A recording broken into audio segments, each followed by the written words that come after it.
నిజామాబాద్ వ్యవసాయ మార్కెట్ యార్డుకు పసుపు పోటెత్తింది. సీజన్ ప్రారంభమైన రోజే అత్యధికంగా 23,744 బస్తాల పసుపు రావడంపై రైతులు తమ అభిప్రాయాలను తెలియజేశారు.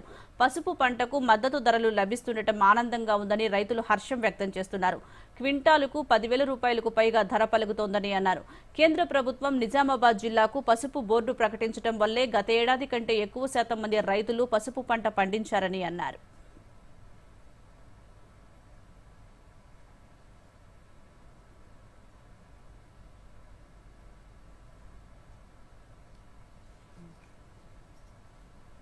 పంట ఈ సంవత్సరం రైతులకు కూడా లాభసాటిగా ఉన్నదని చెప్పేసి మేము మొన్న కమ్మర్పల్లి మోర్తాడు అక్కడ వెళ్ళినప్పుడు కూడా రైతులు చెప్పడం జరిగింది. దానికి తోడు మార్కెట్ ఈరోజు మేము 10,000కు తగ్గకుండా మేము రేట్ ఇప్పిస్తాం, మీరు మంచి సరుకు తీసుకురండి అని చెప్పేసి మేము ప్రబలంగా కూడా చేయడం జరిగింది. దానికి భిన్నంగానే ఈరోజు మనం 13,137 రూపాయలు ఈరోజు ధర పలుకుతూ ఉన్నాం. ఫస్ట్ నుంచి 5,000 నుంచి 5,000 బస్తాల నుంచి స్టార్ట్ అయింది. 5,000, 10,000, 15,000, 20,000, నిన్న 28,000 వచ్చింది.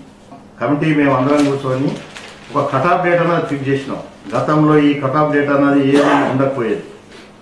9,000కు తగ్గకుండా గోలా, 10,000కు తగ్గకుండా కాడి అని మేము కటాఫ్ డేట్ పెట్టాం. ఆ రేటు కంటే ఒక రూపాయి తక్కువేసినా నీకు ఆన్లైన్ తీసుకో. అయితే ఈ సంవత్సరం ఏమైంది అని అంటే కొద్దిగా తగ్గింది దిగుబడి. ఎందుకంటే దుంపకులు ఆశించడం జరిగింది. ఇంకా వర్షాలు కొద్దిగా అధికంగా మధ్యలో పడేసరికి కొద్దిగా తగ్గింది దిగుబడి. అట్లా అయ్యేసరికి ఇప్పుడు మొత్తానికి వచ్చేసి ఏమైంది అని అంటే వచ్చిన పంట మార్కెట్కి తీసుకొస్తే పోయిన సంవత్సరానికన్నా ఇప్పుడు తగ్గింది రేటు. ఆ రేటు తగ్గడం వల్ల మాకు రైతులకు గిట్టుబాటు ధర లేదు. మా ఖర్చు వచ్చేసి 1,00,000 నుంచి 1,50,000 ఖర్చు వస్తుంది. మినిమం 1,50,000 ఖర్చు వస్తుంది. ఇక్కడికి వచ్చేసరికి ఇప్పుడు మా క్వింటాలకు ఏం లాకేసిరో తెలుస్తలేదు, ఏం చేసిరో తెలుస్తలేదు. రైతులకు రేటు ఒక్కంతే ఉంచాల మంచిగా ఉన్నది, పరాకు పడదు. కానీ మరి 500 ఎట్టుకు తీస్తున్నారు. 12, 13 అన్నీ ఉండాలా. 25,000 సంఖ్య వచ్చింది, మంచిగానే వస్తుంది. కానీ 1,00,000 రూపాయల పెట్టుబడి అవుతుంది. మాకు ధర గిట్టుబడి అయితే లేదు. మోడీ 15,000 చేయాల. ఈరోజు చాలా బస్సు వచ్చింది మార్కెట్కు.